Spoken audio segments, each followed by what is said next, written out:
The Desk, America's News Now.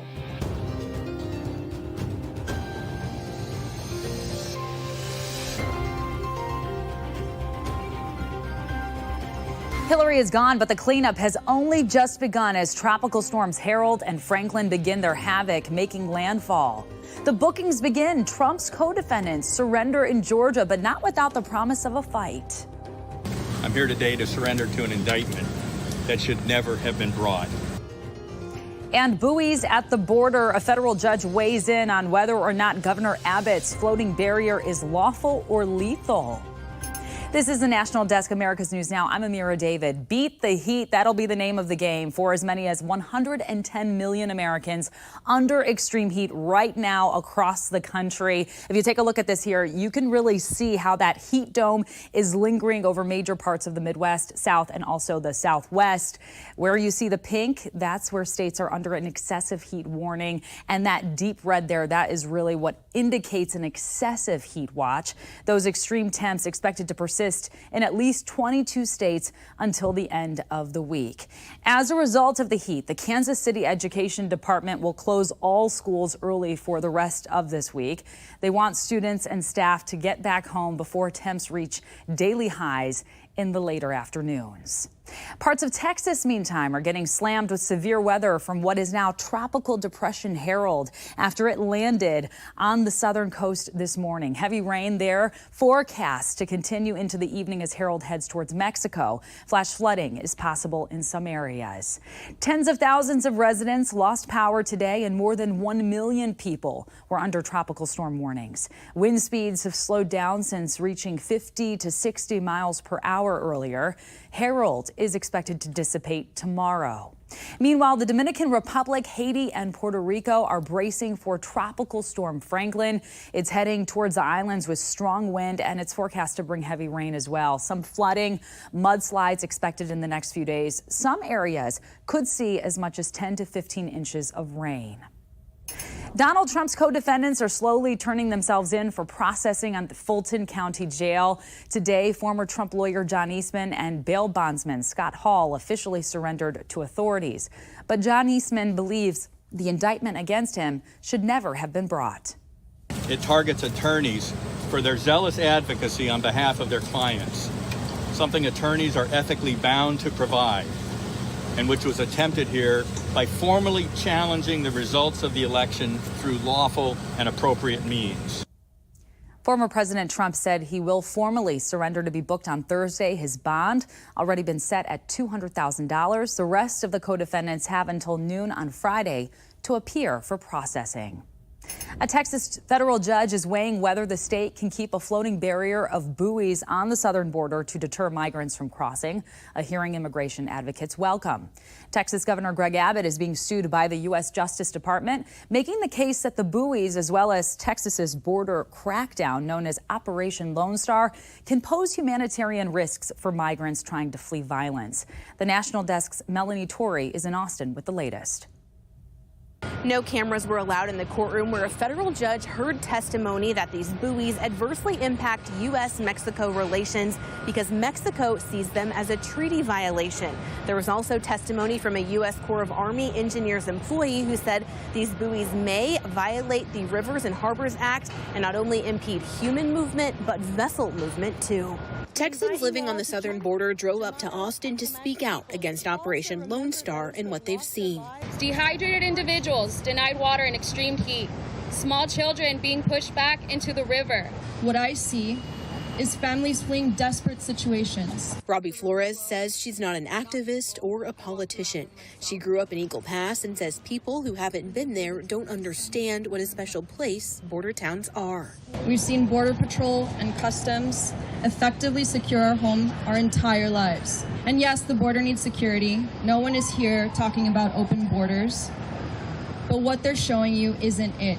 Texas State Senator Roland Gutierrez, who recently announced his candidacy for U.S. Senate, is calling on the federal government to once and for all fix a broken immigration system. We need to do a stay in your country of origin policy where they go to a consulate, go to a Department of Labor kiosk and find themselves an opportunity to get a job in the United States. That's a whole new outside-the-box thinking about our immigration program in the United States. Monday, Governor Greg Abbott joined other states' governors at the border. Let me be clear. We are fully authorized by the Constitution of the United States of America to do exactly what we are doing, and that is to secure the border. The judge hearing this case says it isn't about political questions or whether Texas has an illegal immigration problem. He says he's focused strictly on whether these buoys impede a navigable waterway and whether or not the governor has the authority to put them there. The judge's decision isn't expected until next week at the absolute earliest. In Austin, Texas, reporting, I'm Melanie Torrey. Tragedy on the first day of school outside of Dayton, Ohio. One child is dead after a school bus collided with a minivan that crossed a center line. The student was thrown from the bus, which doesn't have seatbelts, and died at the scene. 23 others were taken to area hospitals. 52 students were on board that bus. Investigators now working to determine why the van crossed the line. The van driver survived with non-life-threatening injuries. A large explosion in Morrisville, North Carolina demolished an NFL player's home. The multi-million-dollar house belonged to Tennessee Titan player Caleb Farley. Robert Farley, Caleb's father, died inside the home while another person was taken to the hospital with non-life-threatening injuries. Farley was not at the home at the time of the explosion, and authorities, well, they haven't given us an official cause for that blast. A neighbor, however, described the aftermath. But it was just looked like Armageddon. The house was basically pulverized, vaporized. There's insulation like snow halfway down the street. So it's just amazing that the house is just essentially gone in an instant. Developing now, Tennessee lawmakers are considering several gun safety measures in a special session this week, and they've already advanced several bills. One proposal would allow all judges to take away guns temporarily from people at risk of killing themselves or others. Other proposals relate to mental health resources, school safety plans, and stricter punishment for some crimes. Far too often, people fall for scams, often through email, texts, phone calls. But the FBI has issued warnings about an emerging threat of artificial intelligence being deployed to defraud innocent people. National correspondent Atrel Nasher reports.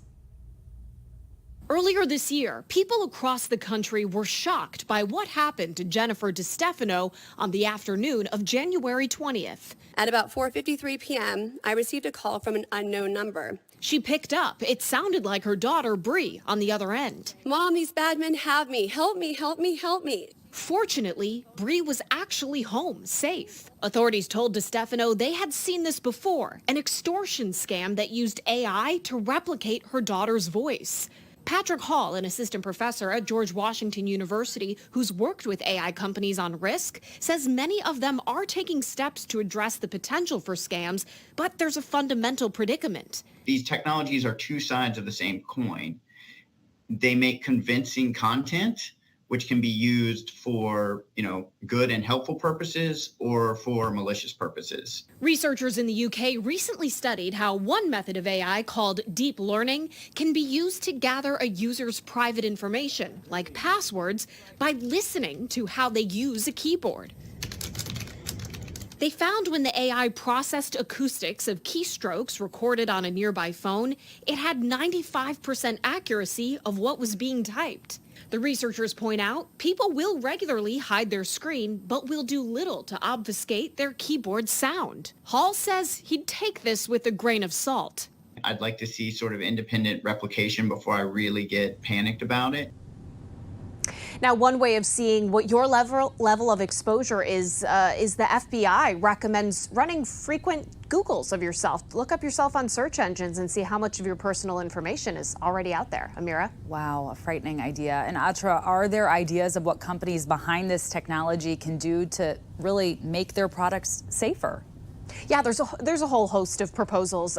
Many of them have been talked about here on Capitol Hill. It's just a matter of getting lawmakers to act on them and then regulate them once they're implemented. But one in particular that's gotten a lot of support from both sides of the aisle is mandatory watermarking on videos, audio, images, text, so that people know when something was made by AI and when something was made by a human being. Now, of course, regulating that would be a whole nother battle, and there could be some First Amendment concerns there. But if something like that were in place, it could have saved that mom in Arizona from having that traumatic experience. Wow.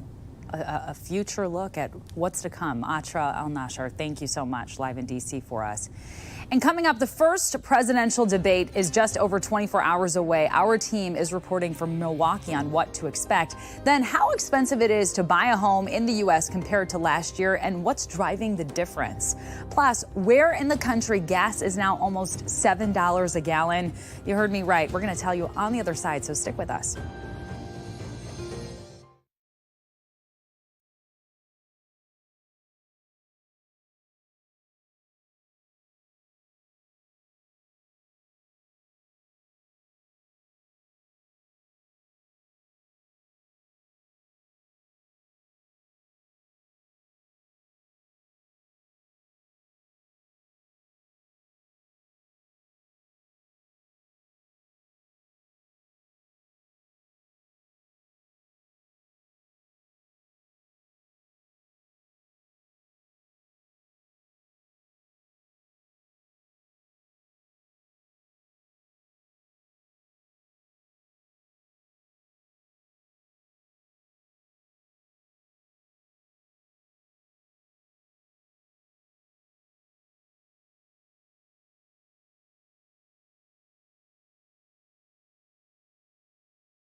The understanding between the United States and Iran that the 5 American citizens will be released remains on track. That is according to National Security Advisor Jake Sullivan. Sullivan gave no new timetable for their return home, nor did he give specifics of when the deal will be reached. But Iran had claimed they would be received between $6 and $7 billion of unfrozen assets tied up in sanctions.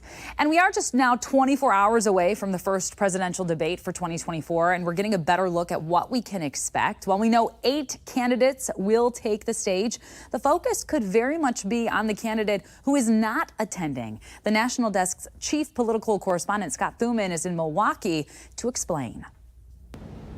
Well, the biggest headline may not be who's here, but rather who is not here. The frontrunner, Donald Trump, choosing not to attend and instead try to draw focus away from the debate and to a pre-recorded interview he's doing with former Fox host Tucker Carlson. Either way, it will have a significant impact on what happens here in Milwaukee.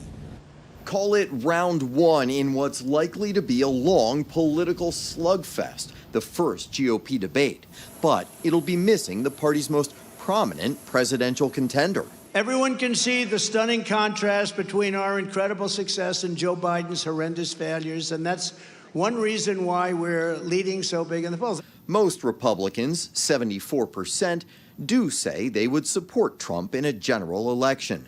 But the stage will be filled with those trying to change that and maybe shift some of the focus. We'll be ready. I mean, I think that with Donald Trump not being there, I don't think it's any secret that I'm going to be probably the guy that people are going to come after, whether it's the Biden-Harris administration, the liberal media, and then a lot of these other candidates. With Trump's currently massive lead, is the debate shaping up to be a race to be number 2? Either way, 2 very different strategies are already playing out. Attack Trump. The front runner for our party's nomination is going to be out on bail in 4 different jurisdictions. or cozy up to the current leader. The reason I don't want to criticize Trump is because everybody else are doing plenty good job of making up attacks that shouldn't even exist. Prosecutors across this country charging cases that should have never been brought. So I don't care to pile on with those criticisms. Speaking of those charges, Trump now says he'll turn himself into authorities for his arrest in Atlanta on Thursday, which means it'll probably take away from a lot of that traditional post-debate coverage we're so used to seeing. In Milwaukee, I'm Scott Thuman. The Teamsters Union and UPS formally have a deal for a new 5-year labor agreement. This as the union members overwhelmingly approved the language negotiated between the Teamsters, Leaguers, and UPS corporate executives. Many union part-timers suggested they would have voted no on the deal, creating some intrigue that a strike was still possible. This is good news for the court, as UPS officials say last year they averaged delivery of more than 24 million packages per day in more than 200 countries and territories. That's a lot. And rampant mistreatment of women during pregnancy and delivery has led to an increase in maternal death rates. This according to a new CDC study published today. Between 2018 and 2021, maternal death rates rising in the United States. The CDC says nearly 80% of these deaths are preventable. The survey finds that about 1 in 5 mothers-to-be reported mistreatment while receiving maternity care, and this number jumps to nearly 3 in 10 for Black, Hispanic, or multiracial women. And nearly half, 45%, said they held back from asking questions or sharing concerns during maternity care. COVID and the summer surge. COVID-21 hospitalizations continue their rise for the 5th consecutive week. The CDC reporting more than a 20% uptick in new admissions in the week ending August 12th from the prior week. However, those numbers are still 3 times lower than this same time last year and about 6 times lower than where we were in 2021. Houses are getting more expensive. The median existing home price was $406,000, $700 last month, according to the National Association of Realtors, and that's up from $399,000 just a year ago. Prices increased in the Northeast, Midwest, and South, but they stayed the same in the West. A major factor here is that there aren't many homes available, leading to home sales dropping 2% last month and down 16.6% when compared to last July. And new analysis of 2021 census data by the Economic Innovation Group finds that 69 million workers, more than half of working Americans, have no employer-provided retirement plan. Most are low-income earners. Roughly 3 in 10 low-income earners have access to a retirement plan, but only 19% participate in one. Workers in the South are less likely to have access to a retirement plan than those living in the Midwest. Student debt could be reduced or eliminated for more than 20 million Americans. That's under a new plan announced today. It comes after an earlier plan was blocked by the Supreme Court in June. Many borrowers with loans held by the Education Department will be eligible, depending on the type of loan. You can sign up on the department's website. And there are just a few days left to claim your share of the $725 million Facebook settlement. If you used Facebook between May 24th, 2007 and December 22nd, 2022, you can file a claim before Friday at midnight. It's the results of several lawsuits related to privacy violations, and you can file that claim online or by mail. Former billionaire Sam Bankman-Fried has pleaded not guilty to a new indictment accusing him of fraud and conspiracy. Bankman-Fried has been in jail since his bail was revoked on August 11th. The judge said he could meet with his attorneys at the courthouse with a laptop for a few hours today in preparation for his October 2nd trial. The BRICS leaders met today in Johannesburg for a business forum. Before their summit begins tomorrow, the bloc includes Brazil, Russia, India, China, and South Africa. They're likely going to look at ways to build their economic and political strength on the world stage. Most of the member nations sent their leaders to take part, but Russian President Vladimir Putin, while he only joined the meetings virtually, there's an international criminal court warrant out for his arrest. And now to the latest in Maui, where a team of firefighters from San Francisco is headed to Hawaii to help with wildfire recovery efforts. Of the 11-person crew, all members of the Asian Firefighters Association, there are 9 active firefighters, 1 retired firefighter, and an EMT.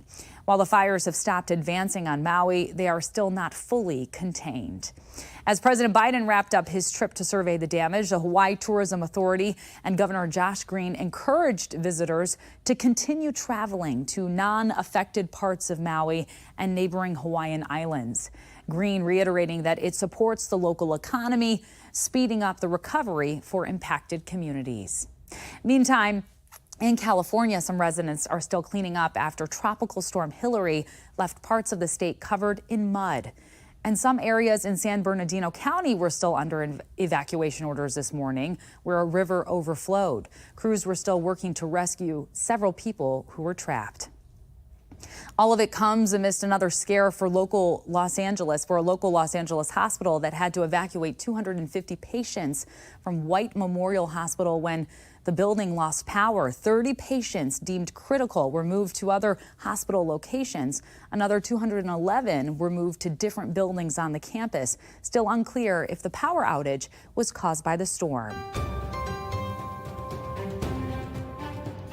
Hurricane Hillary made landfall in California over the weekend as several other storms are now being tracked out in the Atlantic. And with Courtney from the Fact Check team, FEMA's been providing disaster relief since 1979. But as we head into peak wildfire and hurricane season, the Disaster Relief Fund right now is running out of money. Yeah, Eugene, it's expected to run out by mid-September because the U.S. has already seen 15 weather-related disasters exceeding $1 billion in damages this year.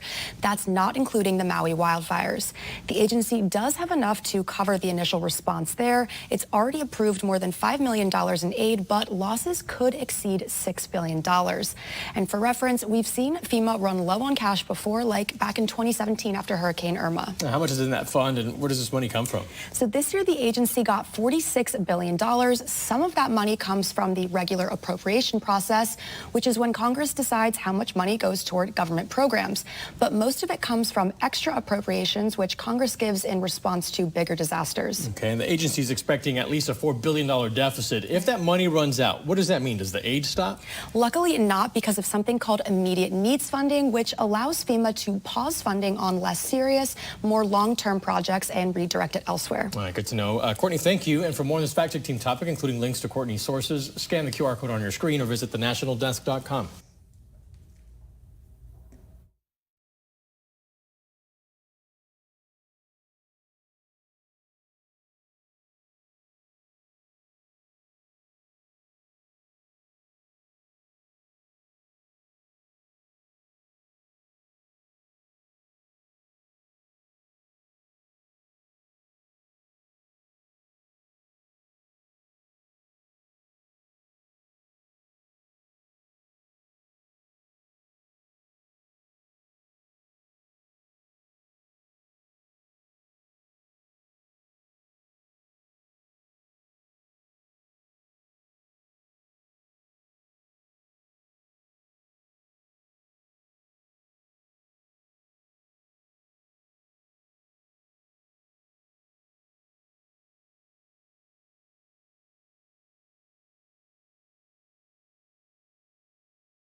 We have reporters all across the country in your neighborhoods covering issues that matter to you. We are taking the pulse of America.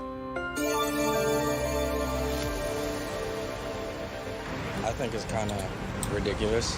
It's expensive, but other than that, we can't really do much about it. Ishmael Cuba of West Palm Beach installs and repairs air conditioning. We found him getting gas at a Shell station at North Lake Boulevard and Military Trail in Palm Beach Gardens, where the price for premium is now almost $7 a gallon. That's a bit goofy, and I think that it's I don't know. I think it's too much to be paying for gas. At this Shell station, the price for premium is $6.49 a gallon if you pay with cash and $6.59 per gallon if you pay with a credit card. It is really expensive, so it kind of sucks, but you know, it's convenient for me, so that's why I stopped here.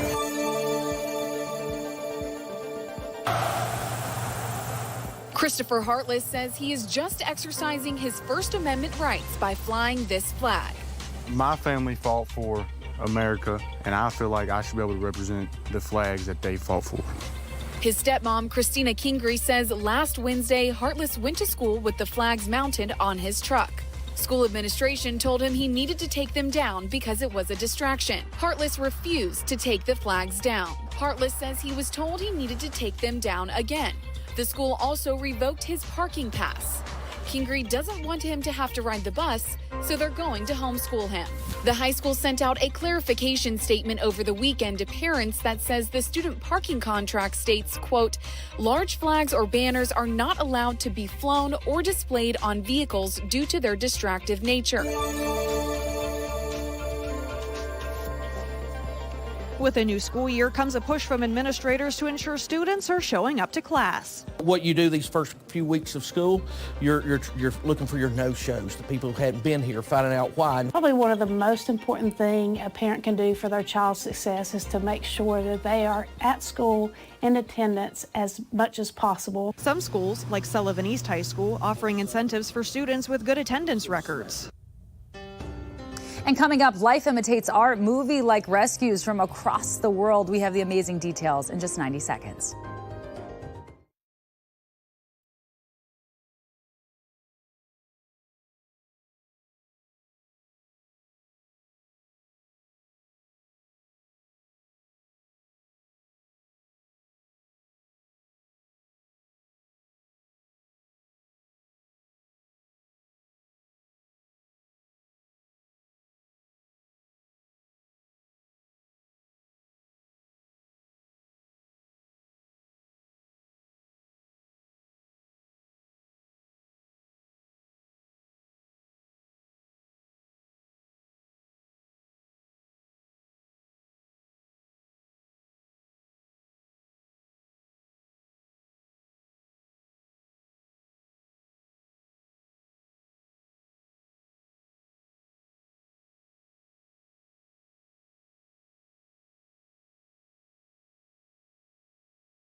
Army commandos used helicopters and a makeshift chairlift to get them out.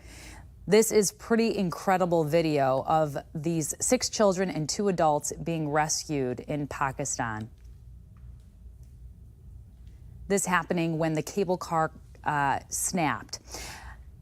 In the Caribbean, a man who was stranded on an uninhabited island for 3 days has been rescued by the U.S. Coast Guard. The unnamed sailor got stranded on an island in the Bahamas after his sailboat was disabled. Coast Guard watchsanders were able to drop supplies to him after spotting flares he fired off. Pretty incredible stuff. That's all for now. Thank you so much for joining us. You can join us again this evening. Check your local listings. I'm Amira David. Thanks for watching.